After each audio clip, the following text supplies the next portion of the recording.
Welcome to Family History Mysteries, a podcast that tells the stories uncovered through family history research, the unexpected stories of everyday people.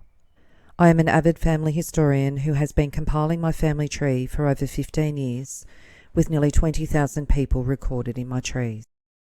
And please put a review on my podcast. That will certainly help in getting the word out there and creating more listenership. Episode 237, Margaret Vyner.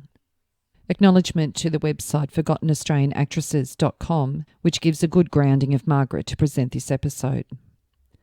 Margaret Vyner was an Australian-born actress, model and dramatist from the 1930s until the 1950s, and she teamed up with her husband to write plays, some that became very successful.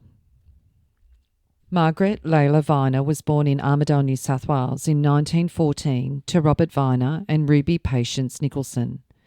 Her father was born in England and married Ruby in 1913 in Sydney. Robert was a manager of a pastoral station near Armidale and was the oldest son of Robert Thomas Vyner, who had built a successful pastoral industry after moving to the area in the 1890s. Margaret was the only child of the union, and the small family had moved to inner Sydney by the early 1920s after Robert Vyner ran into financial difficulties. Margaret attended Asham School, a private girls' school. She then attended Miss Jean Cheriton's very well-known finishing school, Doon, at Edgecliff. In later years, she acknowledged how much she owed to Miss Cheriton. Her first employment was as a junior salesgirl at the department store David Jones in Sydney and was, in her own words, a dismal and unqualified failure. By 1930, she was performing in amateur theatricals at Doon, while newspapers presented her as an eligible young woman doing interesting things about town. In the 1930s, Margaret Vyner would develop a reputation for stylish fashion and glamour, in addition to appearing in films and on stage.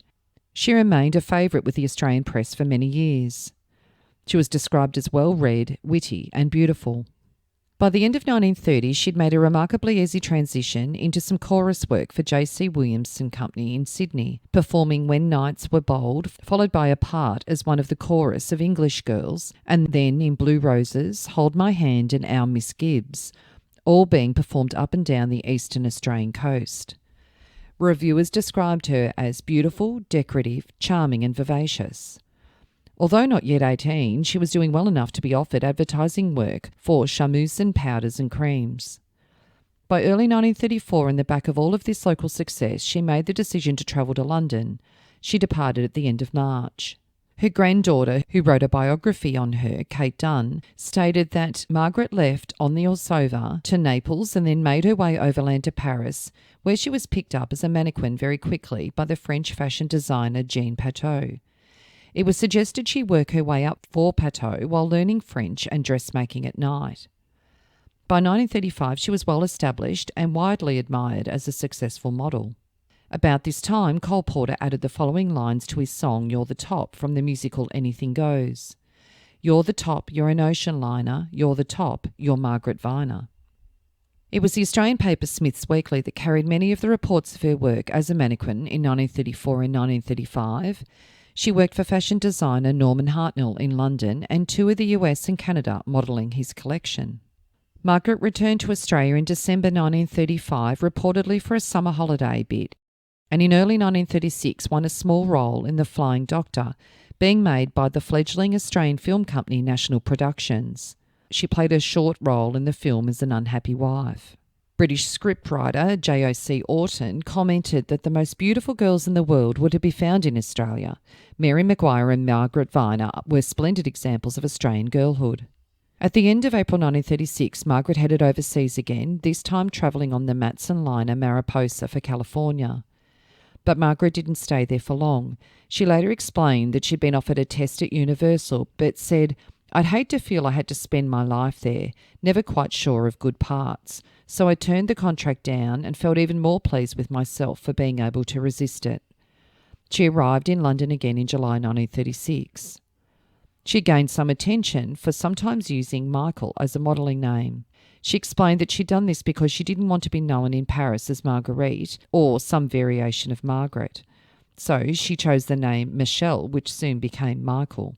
She featured in Australia's The Home magazine, It was still technically illegal for women to wear trousers in France, but here she is featured in the home on her way to La Toquette, a French seaside town, dressed in trousers. Margaret said that she'd seen future husband Hugh Anthony Glanmore Williams perform in Australia in 1927 when he was doing a final tour of the Dion Boucault Company. The couple met in person in late 1937 when they travelled together to the US with a British cast to perform the Frederick Lonsdale play Once Is Enough, and they were soon in a relationship. Hugh's first marriage to Gwyn Whitby had come to an end several years before. By this time, Margaret had made appearances in British films including Sensation, Midnight Menace and Climbing High. Hugh Williams had many films, which included in the late 1930s Wuthering Heights, that was made in Hollywood in late 1938. Margaret modelled Norman Hartnell's fashion collection in North America at the same time this was filmed. Margaret had a long tradition of providing witty commentary to the press. One famous example occurred in 1939 when, after modelling clothes in the US, she told British journalists, "Americans are slaves to fashion. They blindly follow a lead without considering whether their clothes suit them. They are far less individualistic than English women." She could also make jokes at her own expense. In 1950, she described New York as gay, fantastic, but oh so expensive. She'd hoped to buy clothes whilst there, but found that they were expensive beyond belief. What makes it harder is that the loveliest department stores stay open at night and lure me in while Hugh is at the theatre. Back in Australia, Margaret's parents' marriage came to a very public end in the late 1930s. The divorce and the subsequent arguments over support payments were dragged out in detail in almost every Sydney newspaper. Robert Vyner at this stage was an oil company salesman, and apparently he felt hard-pressed to support his ex-wife Ruby as well as his new wife Irma. In May 1940, Ruby scraped together enough money for a fare and sailed to England on the Strathnaver, and like Margaret, she never returned to Australia. On the 21st of July 1937, in the Morning Bulletin of Rockhampton, parents of Margaret Vyner both seeking divorce in Sydney. The parents of Margaret Vyner, the Australian film actress, have begun proceedings for divorce. Robert Thomas Vyner, of independent means of Potts Point, is seeking a divorce from Ruby Patience Vyner of Double Bay on the grounds of misconduct, habitual drunkenness, and habitual neglect of her domestic duties. All her husband's charges are denied by Mrs. Vyner, who, by way of answer, asks for a divorce on grounds of desertion. The cases were mentioned today before the registrar in divorce, where an application on behalf of Mrs. Vyner for further particulars of alleged misconduct was stood over. The parties were married in Sydney in March 1913. Margaret and Hugh Williams married on the 21st of June 1940. Hugh was nicknamed Tam, and when they wed, he wore his British Army uniform. Hugh had reluctantly joined the British Army in 1939. For the next 5 years, he and Margaret lived largely separate lives, as so many wartime couples did.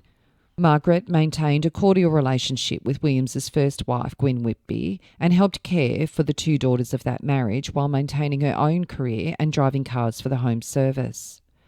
In 1942, Margaret and Hugh welcomed their son Hugo, and in 1946 another son, Simon. A third child, a daughter, Pollyanna, was born in 1950. By 1946, Hugh Williams struggled to re-establish himself in the stage and screen, and Margaret was also making fewer appearances. In 1950, Hugh was declared bankrupt. They led a glamorous and fashionable extravagant life up until this point, but gambling and racing led to terrible troubles with income tax, and this all resulted in the bankruptcy. All of the jewels had to go, and they moved to Portugal, then to Albufeira in the Algarve. The couple decided to turn to writing their own plays. Their partnership, fortunately, was met with great success with audiences. Their first play was called Plaintiff in a Pretty Hat, and then 8 more followed. 2 plays were made into films, The Grass is Greener in 1960 and The Flip Side in 1967, while the musical Charlie Girl ran for over 2,000 performances at London's Adelphi Theatre. Their success as a writing team restored their fortunes. Journalist Lynn Bell reported from London for the Sydney Morning Herald in early December 1969 and observed that despite some criticism of their work, the Williamses' ingredients of love and marriage within a safe middle-class structure continue to draw the crowds. Bell noted during 1967 that 3 of their plays were running in the West End at the same time. The Guardian stated that their plays, though not fashionable, angry, or sordid, gave civilised pleasure and had a great deal of theatrical skill. Hugh Williams died from cancer in December 1969. Margaret remarried in 1972, but this union did not last. And Margaret died in October 1993 in Reading, England. An obituary featured on Margaret on the 4th of November 1993. Margaret Layla Vyner, model, actress, playwright, born Armidale, New South Wales, 3rd of December 1914, married Hugh Williams in 1940, who died in 1969, whom she had 2 sons and 1 daughter, married Jack Clayton in 1972, who was deceased. When Cyril Ritchard directed Florodora in Sydney in the 20s, his production launched a bevy of exquisite Australian society beauties. To the chorus of, "Tell me, pretty maiden, are there any more at home like you?" came the answer, "There are a few, kind sir." None more beautiful than the young Margaret Vyner. The number brought the house down. Encores were demanded. Vyner was a rare creature who combined brains with a radiant beauty. She added a wicked wit to her fetching sexuality. Her father, Robert Vyner, was a squatter, and Margaret grew up near Armidale, New South Wales. But life with sheep and cattle as a member of the squattocracy was never for her. She fled from Sydney and came first to London in the early 30s, then to Paris, and turned heads and made hearts beat faster as a fashion model for Normal Hartnell in London and Jean Pateau in Paris. She had many beaux at her feet in London and Paris. She lived a very full and bejewelled social life in Belgravia and around the place Vendôme. She appeared in some films, but acting for stage or films was not her forte. She married the actor Hugh Williams in 1940. With Margaret's great sense of fun, in 1956 she began writing successful comedies for the West End with her husband. First Plaintiff with a Pretty Hat, then 2 years later their greatest hit, The Grass is Greener, which ran nearly 500 times at St Martin's Theatre. They also wrote the book of Charlie Girl, which ran for years at the Adelphi with Anne Neagle and Evelyn Leigh. They continued writing, but as so often happens with expatriates, no new hits were born. Her husband died in 1969. She married again, but the union did not last. Always slim, elegant and funny, she remained an enchantress until her final days. A little on their children. Their firstborn, Hugh Anthony Mordaunt Vyner Williams, known as Hugo, was born on the 20th of February 1942 in Windsor, Berkshire, England. He's an English poet, journalist and travel writer. Hugo attended Locust Park School and Eton College, and while a student at Eton, he had several poems published in the London Magazine. He received an Eric Gregory Award for his first book of poems, Symptoms of Loss, which was published in 1965. His poems appeared in the Review and the New Review, which were literary magazines.